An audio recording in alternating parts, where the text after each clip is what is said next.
I thought I was done with this topic.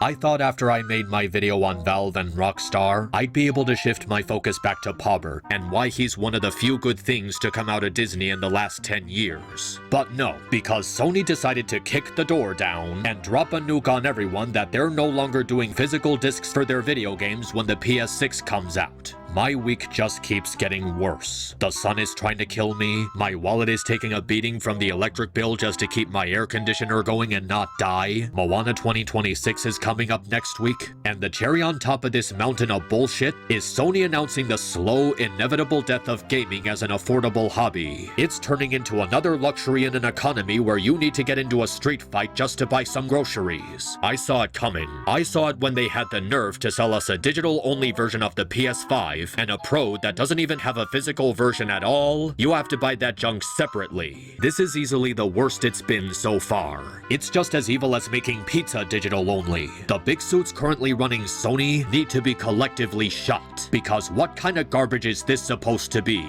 I would expect this kind of sinister play from the White House, not a video game developing company. Remember when video games first came out and you actually got to own the games? It was a tradition, one that would continue to thrive for years as we felt special, holding copies of Sonic Adventure 2 or Halo or Silent Hill. It was an authentic way of saying you own these games.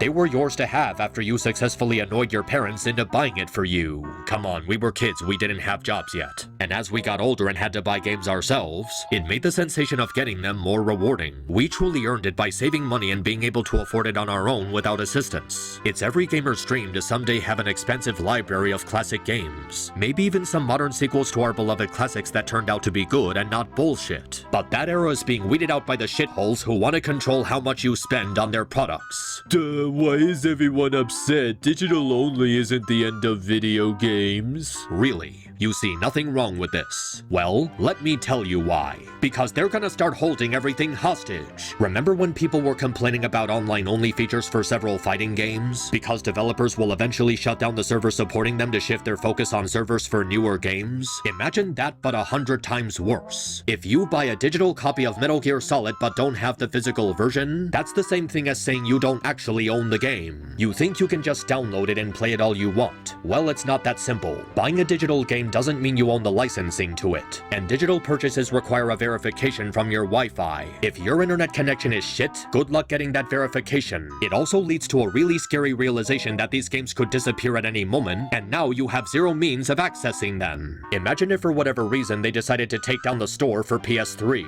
That would mean all sorts of games that were exclusive to those shops are forever gone, and there's nothing you can do about it unless you're a time-traveling wizard. Wait, what's that? What the fuck do you mean they're actually doing that? You see what I mean? This could end up happening to a lot of games. Someday you're curious about trying Death Stranding and you can't find a physical copy for whatever reason. Your only option is to play it digitally. Oh, but tough shit. Sony delisted it 2 days ago. Oh, but the game is already downloaded on my system, I shouldn't have to worry about that. Well, too bad, because you still need verification from Wi-Fi to play it. And you still don't own the game you paid money for. Even putting aside how bad this is for preserving media, it's also a garbage excuse for corporations to control how much money you spend on their games. Take for example God of War Ragnarok. It's a game that's roughly 4 years old. You could probably find someone selling a copy for $25 to $35. Compare that to buying it off the PlayStation Store. Even though the game is nearly 5 years old, they're still gonna make you pay $60 for it as if it was a brand new release. Like, at least reduce the price to $40. These are the options that are available to you with physical media. You can either pay $60 for a possible red ticket that says, "Fuck you, something happened to the licensing so you can't play it, thanks for the money," or you can buy a used physical version that may have some wear and scratches, but ultimately allows you to play the game for half the price you would have paid for the digital version. It doesn't have to be shiny and new, it just has to let you play the game.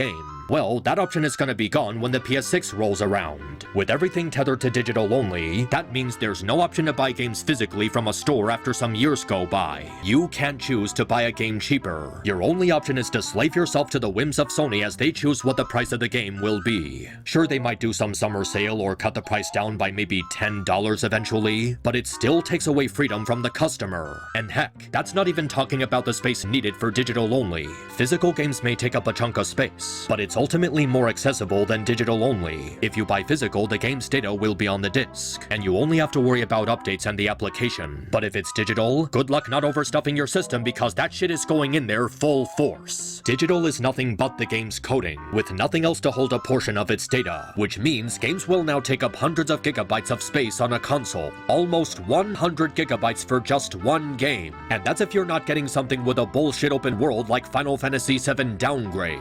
The maximum space of a console is usually 1 terabyte, meaning at maximum, you can only have 5 or 6 games on a system at one time. What are you gonna do then? Delete the application just to download it again later? Buy an external drive? Because 1, God help you if your Wi-Fi is shit or if the game got delisted before you could re-download it, and 2, yeah, thanks for that, Sony. Basically telling us fuck you, give us more money for more storage. And this is just Sony. You really think Microsoft isn't gonna do the same bullshit? Because given the constant clownery they got into in 2025, they would absolutely do it. Shit, they already thought about doing it before we told them to knock it off. Then what's the point of making a console? Why make video game consoles if the video games don't physically exist anymore? Even Nintendo isn't a safe option with their keycard download instead of actually having the game in the cartridge garbage. First they came for the manuals. You know, those fun little booklets that offered a small sneak peek for the game you were about to play? It's bad enough that they took those away in favor of some shitty slip with a code to buy more stuff. Now they're coming for our discs too.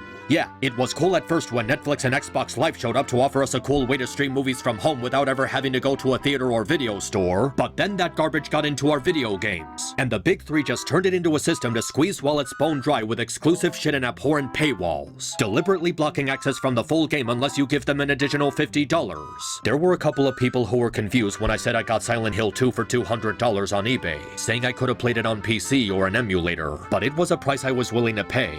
Why? Because this is how video games are supposed to be played. This is how we played them back in the day before everything became digital. When you play a game on PS2, you're supposed to play it on PS2. When you play an N64 game, you're supposed to play it on N64. That's what made gaming a novelty. There was a variety of different consoles and exclusives to choose from. It was something to truly cherish as you contain your excitement on your way home from buying the game. And there were so many things that came with physically owning the game that you can't have with digital. Couch co-op, sharing copies with friends, renting one from GameFly to see if you like it. And because the cock-sucking losers can't think for themselves, digital only is going to strip all that tradition and culture away. Price hikes for games lacking depth, destroying customer ownership, lower upfront production, destroying preservation of media, less control over how we experience this art form, sabotaging publishers, ruining discoverability for newer generations, all for something that isn't even going to help their bottom line in the long run. I really do hope that by some impossible miracle that this gets boycotted by enough people to the point Sony and Microsoft roll back on this idea. If not, then video games as a cultural art form is absolutely dead. So if you take anything away from this, boycott Sony, cancel your pre-orders, dogpile them on social media until they pull back on this. Don't buy a PlayStation 6. Force everyone you know to boycott them, because digital-only video games is the death of video games. And if you don't boycott this, if you're one of the people who's okay with this, if you support the death of video games as an art form in favor of digital only, fuck you. You need to die. Anyway, that's it for me in video games for a while. I just want to go back to video essays on movies and brainstorm possible ranking ideas. And in conclusion, don't actually make pizzas digital only. It's the one thing keeping me from ending it at this point, please.